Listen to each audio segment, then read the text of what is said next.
क्या मल्टीवर्स सच में एग्जिस्ट करता है और हम इंडियंस की एक ऐसी सच्चाई जिसे सुन आपकी रूह भी कांप जाएगी। साथ ही साथ क्या कभी आपने ये सोचा है कि आखिर हम इंसानों के सर के ऊपर मच्छर इतने घूमते ही क्यों हैं? तो हाय गाइस, मैं हूं आकाश और आज की वीडियो होने वाली है काफी ज्यादा इन्फॉर्मेटिव। तो अभी तक अगर आपने इस चैनल को सब्सक्राइब नहीं किया है तो इस चैनल को सब्सक्राइब करो, उस बेल आइकन को प्रेस जरूर कीजिएगा। गाइस देखो, ये जो अपोलो 11 मिशन है ना, जिसमें अपने ये नील आर्मस्ट्रांग और बज एल्ड्रिन चांद पर गए थे, ये हमेशा से ही ना एक बहुत बड़े क्वेश्चन मार्क के अंडर रहा है। और इसके पीछे का सबसे बड़ा रीजन भी ये है कि गाइस आज भी लाखों लोगों को ऐसा लगता है कि भाई ये मिशन एक्चुअली में हुआ नहीं था, बल्कि इसको फिल्म सिटी के अंदर शूट किया गया था। अब देखो, यहां तक की थ्योरी शायद आपको काफी ज्यादा बकवास लग रही होगी, लेकिन क्या आपको पता है कि खुद नील आर्मस्ट्रांग ने 1985 में इस थ्योरी के सही होने के इनडायरेक्ट प्रूफ भी दिए थे। तो देखो गाइस, हुआ कुछ ऐसा था कि साल 1985 में नील आर्मस्ट्रांग जब एक प्रेस कॉन्फ्रेंस से बाहर आए ना, तो एक रिपोर्टर उनके सामने बाइबल लेकर खड़ा हो गया और बस उसने ये बोला कि भाई आप इसके ऊपर हाथ रखकर ये कसम खाइए कि आप अपोलो 11 मिशन के दौरान चांद पर उतरे थे। अब देखो, कोई भी नॉर्मल इंसान हमारे और आपके जैसा जिसने एक्चुअली में ये चीज अचीव की होगी, भाई उसको क्या ही परेशानी होगी, वो तुरंत ही हाथ रखकर कसम खा लेगा। बट बात अगर नील आर्मस्ट्रांग की जाए तो भाई उन्होंने हद लेवल तक के क्रॉस क्वेश्चन करके उस रिपोर्टर को भटकाने की कोशिश करी। और इंटरेस्टिंगली उस रिपोर्टर की तमाम कोशिश करने के बावजूद भी ना उन्होंने बाइबल के ऊपर हाथ रखकर कसम नहीं खाई। अब देखो, ये चीज इसलिए भी और ज्यादा अजीब है क्योंकि अगर आप नील आर्मस्ट्रांग की लाइफ के ऊपर रिसर्च करेंगे ना, तो आपको ये पता चलेगा कि वो ना ईश्वर में काफी ज्यादा भरोसा रखते थे और वो खुद इस बात को एडमिट करते थे कि भाई इंसान को ईश्वर की झूठी कसम कभी भी नहीं खानी चाहिए। और शायद यहां पर उन्होंने जो किया, कहीं ना कहीं इसलिए भी आज भी लाखों ऐसे लोग हैं जिनको ये भरोसा होता है और वो भरोसा और ज्यादा स्ट्रांग भी होता है कि शायद नासा ने पूरी दुनिया को भाई जो बताया है ना अपोलो 11 के बारे में, उसमें भी ना एक बहुत बड़ा झोल मौजूद है। गाइस देखो, अभी ना आपके लिए मैंने जो रिसर्च करके निकाला है भाई, वो आपका दिमाग फाड़ने वाला है। तो देखो, बिल्कुल शुरुआती दौर में जब हमारे पास ना उड़ने वाली टेक्नोलॉजी नहीं थी, तो बहुत से जियोग्राफर क्या करते थे, सितारों को, नदियों को या पहाड़ों की लोकेशन को देखकर ना कागज पर वर्ल्ड मैप बनाने की कोशिश करते थे। मतलब वो ये समझने की कोशिश करते थे कि इस अर्थ पर कौन सी जगह या कौन सा कॉन्टिनेंट एक्चुअली में कहां पर मौजूद है।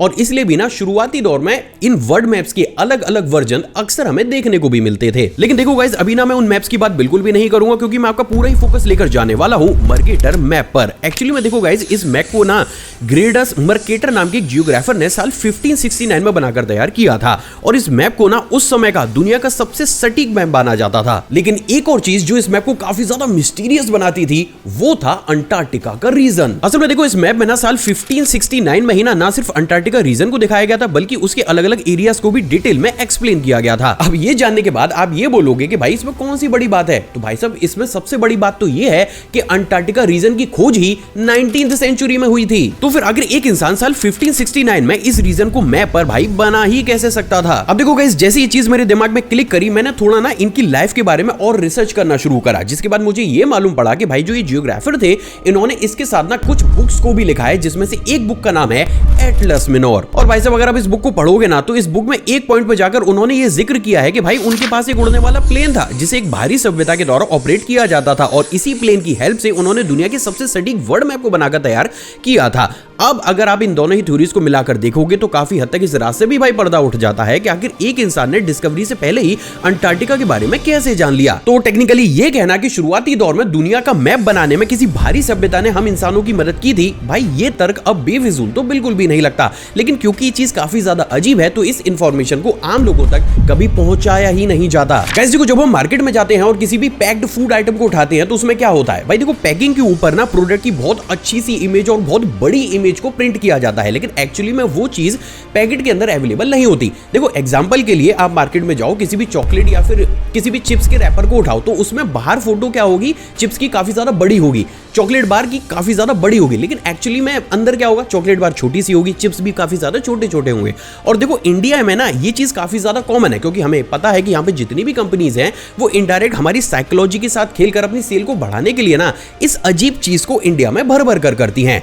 लेकिन भाई साहब ये चीज जापान में नहीं होती, जापान सबको औकात में रखता है। असल में कहीं शायद आपको ये नहीं पता होगा, लेकिन जापान में ऑफिशियली ओवर पैकिंग नाम का एक ऐसा लॉबी मौजूद है जिसमें कोई भी पैक्ड फूड मैन्युफैक्चरिंग कंपनी को पैकेट के ऊपर सेम साइज और सेम क्वालिटी की उसी इमेज को प्रिंट करना होगा जो क्वालिटी और साइज पैकेट के अंदर मौजूद है। अब देखो गाइस, इससे क्या होता है ना कि कोई भी इंसान जब मार्केट में जाकर इन तरीके के प्रोडक्ट्स को खरीदता है ना, तो एक्चुअली में उसे ये पता होता है पैकेजिंग को ही देखकर कि मुझे इसके अंदर किस क्वालिटी का और किस साइज की चीज मिलने वाली है। बट देखो अजीब चीज तो ये है ना कि जापान के बाहर इस लॉ का जिक्र ज्यादा नहीं किया जाता, वरना आप मुझे खुद खुद बताओ कि हम में से कितने ही लोगों को इस लॉ के बारे में पता होगा, क्योंकि गाइस देखो किसी भी देश की जो एक कंपनी होती है ना बड़ी बड़ी, ये कभी भी नहीं चाहती है कि आपको ये चीज पता चले और आपकी वजह से उन्हें इस लॉ को फॉलो करना पड़े। बट टेक्निकली देखो गाइस तो ये लॉ सही है ना, मतलब क्यों बेवकूफ बनाना यार, जो चीज है बाहर प्रिंट कर दो, सिंपल। गाइस देखो आपने ना 100% इस चीज को नोटिस तो जरूर किया होगा कि कभी ना हम एक ऐसे इंसान से मिलते हैं जो जब भी रोड पर जाएगा तो काफी तेज स्पीड में गाड़ी को चलाएगा, ऊंची ऊंची बिल्डिंग से जंप कर जाएगा, मतलब टेक्निकली वो ऐसी हरकतें टाइम टू टाइम करता रहेगा जिसके मतलब जिसे देखने के बाद आप भी उससे बोलोगे कि भाई क्या पागल वागल है यार, मतलब तेरे को अपनी जिंदगी से प्यार नहीं है, क्यों खत्म करना चाह रहा है उसको।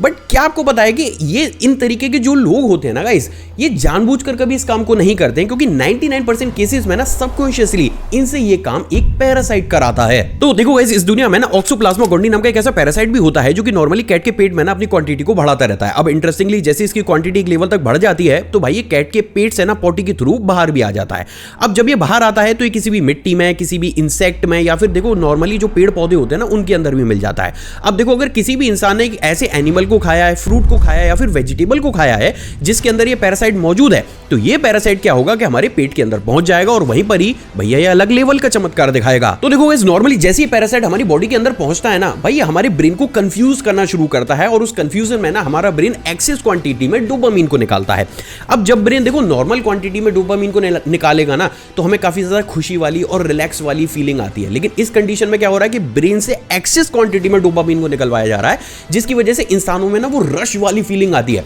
मतलब इन तरीके के इंसान है ना ओवर मोटिवेटेड रहेंगे, मतलब वो कहेंगे कि मैं चलती हुई गाड़ी के आगे लेट जाऊं, समझ रहे हो ना, मतलब पागलपन वाली चीजें वो करना शुरू कर देते हैं और उसके पीछे का रीजन ये पैरासाइट होता है। अब देखो नॉर्मली अगर कम क्वांटिटी में पैरासाइट किसी भी इंसान की बॉडी के अंदर गया है तो 10 से 15 दिन के अंदर हमारा इम्यून सिस्टम जो होता है वो उसको ब्रेक डाउन करके निकाल देता है और ये जो रश वाली फीलिंग होती है ये सिर्फ 5 से 10 दिन ही उस इंसान के बीच में टिकती है। लेकिन यहीं पर ही एक झोल भी मौजूद है और देखो गाइस वो झोल ये है जो सुनने में भी आपको शायद काफी ज्यादा अजीब लगे, लेकिन बहुत सी वेस्टर्न कंट्रीज क्या करती हैं कि वो स्पेशली अपने आर्मी सोल्जर्स में ना पेट्रोलिंग या फिर टफ सिचुएशन में जब उनको भेजा जाता है उससे पहले उनकी बॉडी में जानबूझकर इस पैरासाइट को डाल देती हैं ताकि अगर कोई भी इमरजेंसी सिचुएशन आए तो वो जवान ऑलरेडी काफी ज्यादा एक्टिव और हाईली मोटिवेटेड रहे, मतलब इतना मोटिवेटेड रहे कि भैया जिसकी कल्पना दुश्मन देश भी ना कर पाए। अब देखो गाइस क्योंकि ये चीज अपने आप में ही काफी ज्यादा अजीब है, आपको भी अजीब लगी होगी, इसलिए ना इसकी ज्यादा खुलकर चर्चा नहीं की जाती, बट अगर आप चाहें तो खुद से भी इंटरनेट पर जब इस चीज को सर्च करेंगे तो भैया आपको ये सारी चीजें आपकी आंखों के सामने नजर आ जाएंगी। गाइस देखो अभी ना सारे ही काम को छोड़कर सिर्फ इसी फैक्ट पर फोकस करो, क्योंकि अब अगर आपने कुछ भी मिस कर दिया तो शायद आप वो नहीं समझ पाओगे जो मैं आपको समझाना चाहता हूं।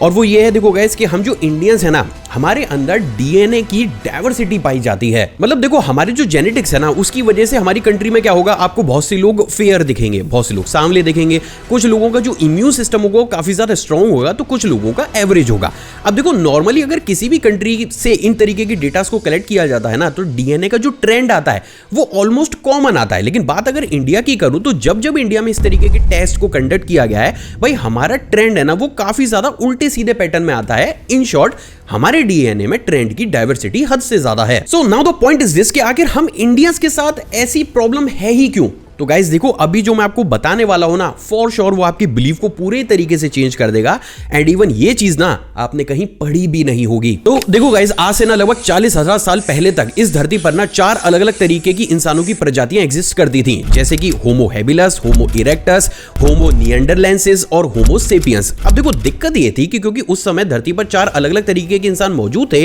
तो अक्सर ना हमारे बीच में फाइट होती थी या फिर कॉम्पिटिशन चलता रहता था। लेकिन प्रॉब्लम ना बस यूरोप और एशिया में खड़ी हो गई। असल में देखो यूरोप और एशिया में ना होमो सेपियंस और होमो निएंडरलैंसिस की जो क्वांटिटी थी वो काफी ज्यादा थी। तो एक पॉइंट पर जाकर क्या हुआ कि इन दोनों ही प्रजातियों ने ना आपस में लड़ाई झगड़ा ना करके अपने इंटरैक्शन को बढ़ाना शुरू करा, इन शॉर्ट फिजिकल इंटरेक्शन। और बस यहीं से ही शुरू हुई डीएनए की एक ऐसी खिचड़ी जो आज भी हमें यूरोप और एशिया के लोगों में देखने को मिलती है। असल में देखो गाइस ये जानकर आप शायद थोड़े से शॉक होने वाले हो, लेकिन प्रेजेंट डेट में एशिया और यूरोप के लोगों के डीएनए में ना होमो सेपियंस के साथ साथ होमो निएंडरलैंसिस के भी डीएनए देखने को मिलते हैं। और इसलिए भी ना हमारा जो इम्यून सिस्टम होता है वो दुनिया में सबसे ज्यादा स्ट्रांग होता है। अब देखो स्ट्रेंज चीज ये है कि जिन लोगों में ये ट्रेंड लिमिटेड होते हैं उन इंसानों के साथ क्या होता है कि वो चाहे कितने भी गर्म इलाकों में रह ले उनका जो स्किन टोन होगा ना वो हमेशा ही काफी काफी ज्यादा फेयर होगा। बालों की भी बात करूं तो उनका ना चटक ब्लैक कलर के बाल नहीं होंगे, हल्के से ब्राउनिश कलर के बाल होंगे। सिर्फ इतना ही नहीं बल्कि उनका अगर बात दिमाग की भी आप करोगे तो देखो ये बात साइंटिफिकली भी प्रूफ है कि हम जो एशियन और यूरोपियन लोग हैं ना,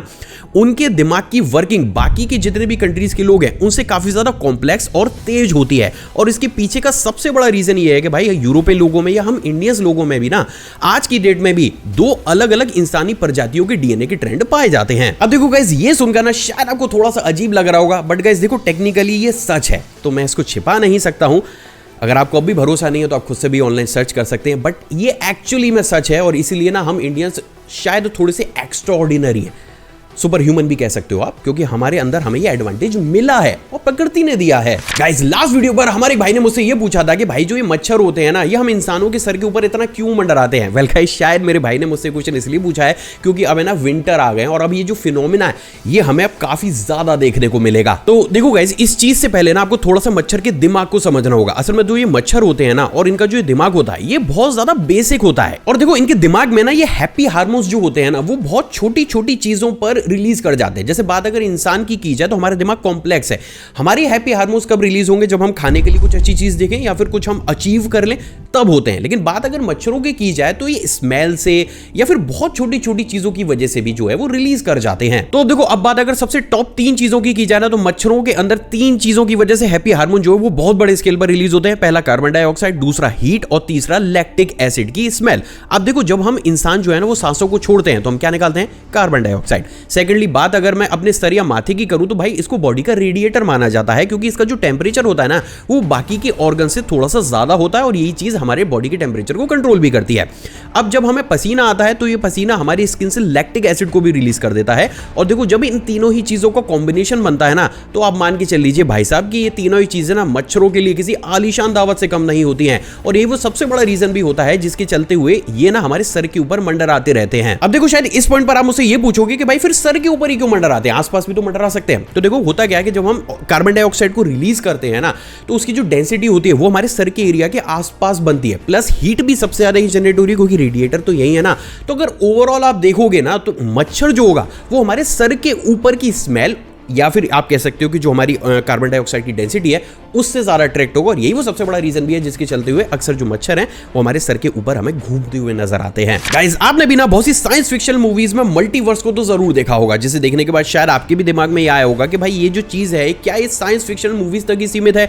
या फिर एक्चुअली में साइंस भी इस बात को मानता है कि भाई हमारे इस ब्रह्मांड के अलावा भी पैरेलल दूसरे ब्रह्मांड यहां पर एग्जिस्ट कर सकते हैं। तो देखो गाइस बात अगर साइंटिफिकली करूं तो हाँ ये बात पूरे तरीके से सच है और साइंस के पास भी कुछ ऐसे प्रिंसिपल्स या थ्योरीज मौजूद हैं जो इस बात को सपोर्ट करते हैं कि भाई एक्चुअली में ना मल्टीवर्स एग्जिस्ट करता है। अब वो थ्योरीज और प्रिंसिपल्स क्या हैं, चलिए स्टेप बाय स्टेप सारे ही प्रिंसिपल्स को समझने की कोशिश करते हैं। Number 1, quantum multiverse. तो देखो गाइस हुआ क्या कि साल 1957 में एक फिजिसिस्ट ह्यू एवरेट जब पार्टिकल्स के ऊपर रिसर्च कर रहे थे ना तो उन्होंने एक अजीब से पैटर्न को ऑब्जर्व किया और उन्होंने ये देखा कि क्वांटम पार्टिकल्स एक ही समय पर डिफरेंट रियलिटीज को एक्सपीरियंस कर रहे थे, जिससे ये प्रूफ हुआ कि एक ही समय पर बहुत सारी दुनिया आपस में इंटरप्रिटेशन करती हैं। मतलब देखो अगर बिल्कुल सिंपल लैंग्वेज में समझाऊं तो साइंस की थ्योरी ये प्रूफ करती है कि भाई हर एक अलग अलग यूनिवर्स में ना आपके ही अलग अलग वर्जन्स मौजूद हैं और वो अपने द्वारा लिए गए डिसीजन के हिसाब से ही अपनी लाइफ को जी रहे हैं। एग्जाम्पल के लिए मान के चलिए इस यूनिवर्स में मैं आपके सामने 2 ऑप्शन रखता हूं कि आपको रेड कलर के बटन को प्रेस करना है या फिर ग्रीन कलर के बटन को। अब मान के चलिए कि आपने रेड कलर के बटन को प्रेस किया। अब जैसे ही आपने ये डिसीजन लिया इस यूनिवर्स में अब आगे आपके साथ क्या होगा वो डिपेंड करेगा कि रेड बटन के बाद आपके सामने क्या आएगा। मान के चलिए आपके सामने एक आलीशान गाड़ी आ जाए, फिर आप उसको चलाएं, फिर बेच दें, पैसा कमाएं। लेकिन यह भी पॉसिबल हो सकता है कि जो पैरेलल यूनिवर्स है जिसमें आपका दूसरा वर्जन मौजूद है उसने ग्रीन कलर के बटन को दबाया हो and most probably green colour के बटन के पीछे कुछ भी ना मिला हो तो उसके पास ना गाड़ी होगी ना पैसा होगा। तो कहने का मतलब यह है कि इस थ्योरी ने यह प्रूफ करके दिखाया कि हमारे अलावा जितने भी अलग अलग ब्रह्मांड होंगे वहां पर अलग अलग डिसीजंस और अलग अलग मैक्सिमम पॉसिबिलिटीज होंगी जितना भी आप सोच सकते हो। मतलब कोई ऐसा भी ब्रह्मांड हो सकता है जहां पर हिटलर जीत गया हो, कोई ऐसा भी ब्रह्मांड हो सकता है जहां पर आज की डेट में हमारा जो इंडिया है वो शायद बिल्कुल ही एक छोटी सी कंट्री हो या बहुत बड़ी कंट्री भी हो सकती है। तो कहने का मतलब यह है कि ये थ्योरी ये प्रूव करती है कि आप जितनी भी पॉसिबिलिटीज को सोच सकते हैं पैरेलली उतने ही मल्टीवर्स आपके आसपास मौजूद हैं। Number 2, cosmologist multiverse. तो देखो गाइस, इस थ्योरी के अकॉर्डिंग हमारा जो ये यूनिवर्स है इसकी शुरुआत बिग बैंग से हुई। लेकिन क्या आप इस बात को दावे से कह सकते हैं कि जब बिग बैंग हुआ था तो सिर्फ हमारा ही यूनिवर्स बना था? ऐसा भी तो हो सकता है कि इसके अलावा भी बाकी के यूनिवर्स बने हो